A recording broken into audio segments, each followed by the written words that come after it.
अॼु मां हिकु शइ तव्हांखे ॿुधाईंदुसि त हिन दुनिया में केतिरा ई माण्हू आहिनि जेके हर हिकु कम में रुधल आहिनि ऐं के कंहिं कम खे हासिलु करे सघनि था, के कम खे हासिलु नथा करे सघनि। त इहे उन जे करे त जंहिंजो शौक़ु ऐं जज़्बो जंहिं कम में आहे त उहो आसानी सां उन खे हासिलु करे सघे थो।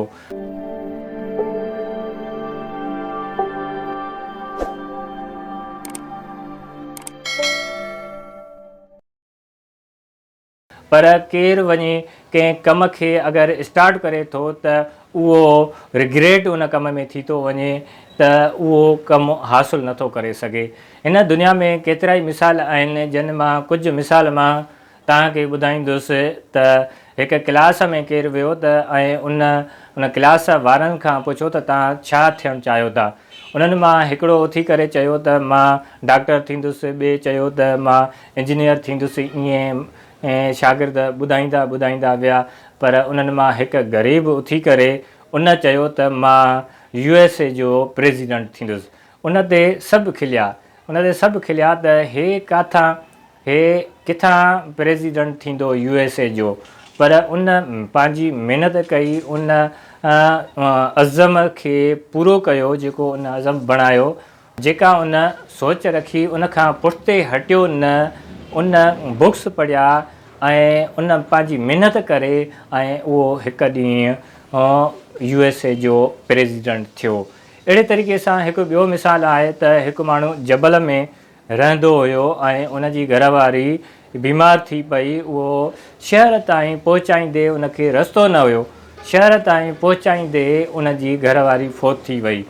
उन हिकु अज़म पंहिंजो बणायो त हीअ त मुंहिंजी घरवारी फोत थी वई आहे, पर इहो केतिरनि साईं मसइलो इहो दरपेश अची सघे थो।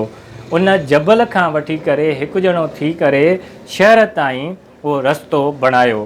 त अगरि असां में उहो जोश हुजे, जज़्बो हुजे, शौक़ु हुजे त हिन दुनिया में अहिड़ी का बि शइ न आहे जेका नामुमकिन हुजे। हर शइ खे पाण मुमकिन बणाए सघूं था। इंसान ॾाढो आहे ऐं इंसानु अगरि चाहे त हर शइ करे सघे थो, पर उन में शौक़ु हुजे, जज़्बो हुजे ऐं उन में कमु करण जी हिमथ हुजे। अगरि असां उहो कमु हिमथ सां कंदासीं त अहिड़ी का बि शइ न आहे जेका असां न करे सघूं।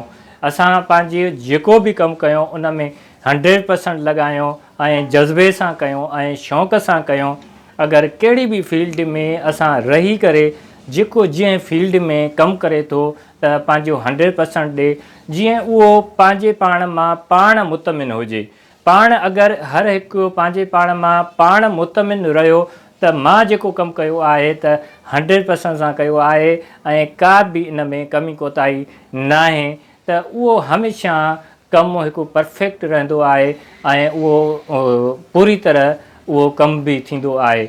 असां सभिनी खे घुरिजे त पंहिंजी फील्ड में हर हिकु 100% लॻाए, जीअं अहिड़ो कमु कयूं जीअं शाम ते पाण उहा शइ ॾिसूं, पाण रियलाइज़ कयूं त जेको असां कमु कयोसीं त इन में असां पंहिंजी नेक नियती सां कयोसीं, या इन में का कमी कोताही रही। अगरि का कमी कोताही आहे त ॿिए दफ़े असां उहा कोशिशि कयूं त उहा कमी कोताही पूरी कयूं। अगरि असां अहिड़े तरीक़े सां कमु कंदासीं त असां जहिड़ी बि फील्ड में रहूं था त उहो असांजो कमु, उहो असांजो कारोबार सुठे तरीक़े सां अॻे वधंदो वेंदो ऐं असां पंहिंजी जेकी मंज़िल रखूं था, असां जेको पंहिंजो एम ज़िंदगी में रखूं था त उहो असां हासिलु करे सघंदासीं। अगरि इहे शयूं असां हासिलु करे सघंदासीं, इन सां असांजो मुआशिरो सुधरी वेंदो ऐं असां हिन इलाइक़े खे सुधारे में आणे सघंदासीं। ऐं अगरि मुआशिरो इलाइक़ो सुधारे में अची वियो त मुल्क पाकिस्तान तरक़ी कंदो ऐं मुल्क पाकिस्तान तरक़ी याफ़्तनि मुल्कनि मां हिकु मुल्क बणिबो।